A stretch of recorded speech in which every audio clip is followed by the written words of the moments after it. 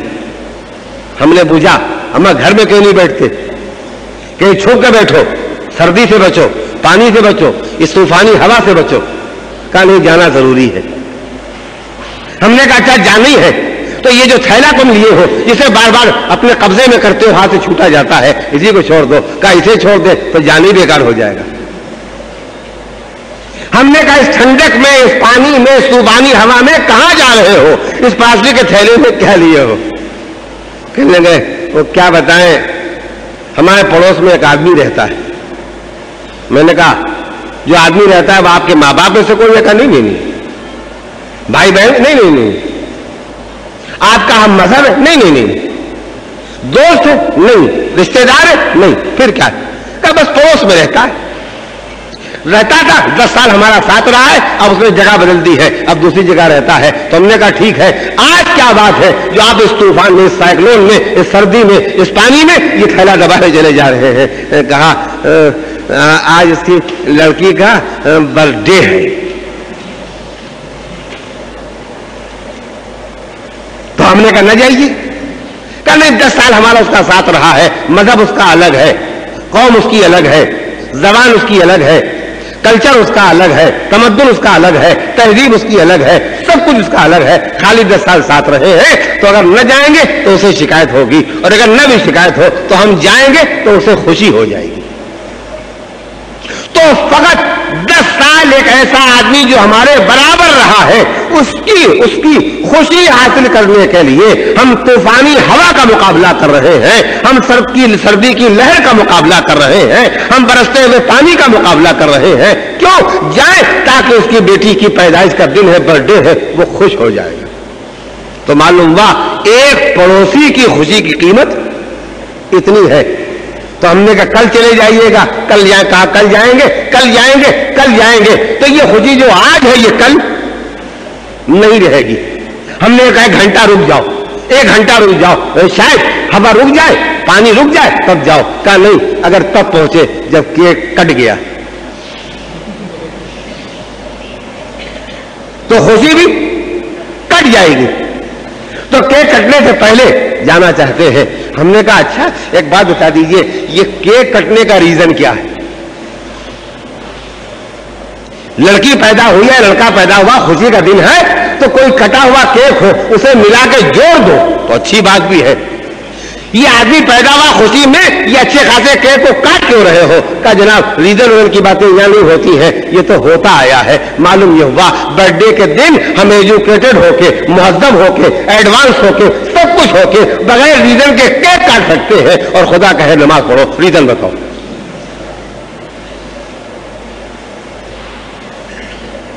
تو جتنے آدمی کہتے ہیں خدا نے کہا ہے نماز پڑھو، اس کا ریزن بتاؤ. ہم اس سے یہ پوچھنا چاہتے ہیں جب خدا کو خدا مان لیا ہے تو ریزن پوچھنے کا ریزن بتاؤ. یا تو انکار کرو کہ ہم خدا کو نہیں مانتے ہیں تو گفتگو خدا کے ماننے نہ ماننے پر ہو، لیکن جب خدا کو خدا مان لیا ہے تو کیا حق ہے ہم کو اس سے وجہ پوچھنے کا؟ تو معلوم یہ ہوا ایک پڑوسی کی خوشی کے لیے ہم سردی جھیل سکتے ہیں، ہم طوفانی ہوا جھیل سکتے ہیں، اور ہم بھیگتے ہوئے جا سکتے ہیں. ٹائم پر پہنچیں گے. معلوم ہوا ٹائم پر پہنچنے کی بھی کوئی قیمت ہے. اب پہچانیے نماز کو قضا پڑھنا اور ہے اور نماز کو ادا پڑھنا. ہم نے کہا آپ دیر تک سوتے ہیں. کہا جیسے ہی اٹھتے ہیں ویسے ہی صبح کی نماز پڑھ لیتے ہیں. تو وہاں تو یہ دور ہے کہ کیک کٹنے کے بعد پہنچیں گے تو یہ خوشی نہیں رہے گی. تو اگر خدا کو خوش کرنا ہے تو جس وقت اس نے کہا اس وقت کہو. وہ کہتا ہے جیسے ہی وقت آئے ویسے ہی پڑھو گے میں زیادہ خوش ہو جاؤں گا. تو اگر پڑوسی کی خوشی کی قیمت ہے، اب ذرا میں ڈگریاں شروع کر رہا ہوں. اگر پڑوسی کی خوشی کی قیمت ہے تو پھر باپ کی خوشی کی قیمت کیا ہونا چاہیے؟ ماں کی خوشی کی قیمت کیا ہونا چاہیے؟ اور جب ان کی خوشی کی قیمت ہے جن کے ذریعے ہم پیدا ہوئے ہیں تو جس نے پیدا کیا ہے اس خدا کی خوشی کی قیمت کیا ہوگی؟ اور میں آپ کی خدمت میں